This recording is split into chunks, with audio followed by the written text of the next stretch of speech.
In this series of videos on the COVID-19 crisis and how it impacts employers and employees, I'm going to focus this video on managing changes in working hours.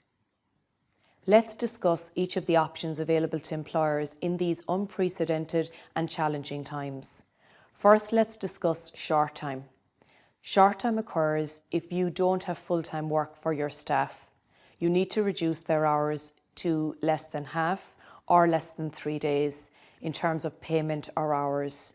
Short time is available, for example, to facilitate staff to job share, to facilitate you to have reduced hours but still have cover for key areas that is required. The other option available to you is to lay staff off. This requires you to have no work available for specific periods of time. So currently you might be laying staff off for 2 weeks, for example, to say you've no work for the coming 2 weeks and the situation will be reviewed again thereafter.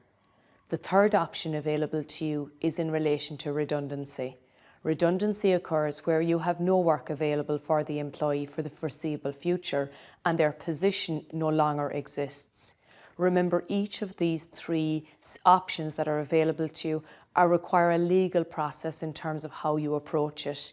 The communication that you do with your staff in relation to how it's done, and also the payment that staff received are outlined in the website.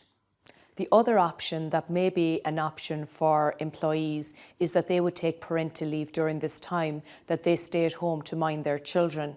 Parental leave is in place for staff to stay at home to mind their designated child the parental leave applies to. The qualifying criteria is the child needs to be less than 12 years old and it is for up to 22 weeks. There is usually a requirement for the employee to give you 6 weeks' notice of their intention to take the leave, but this can be waived due to the current situation. Also, people have parents' leave for children born since the 1st of November 2019 that they are required to take in the first year of the child's life for a maximum of 2 weeks, and again that's €245. Remember, this is the first time for many employees and employers who go through the process of short time, redundancy or indeed layoff. So ensure that you are patient and kind with each other as it's a difficult time for everybody. There is additional information available on gov.ie, welfare.ie, the Citizens Information and the Fall to Ireland website to help you navigate through this process. In summary, the key actions for you to take are: number 1, make the tough decisions early. Consider what you need to do either in line with government advice or your business requirements. Number 2, communicate very regularly with staff throughout this process. And number 3, follow the correct legal process that is required based on the decision you have made, whether that's short time, layoff or redundancy. Thank you for watching and I hope you found this useful.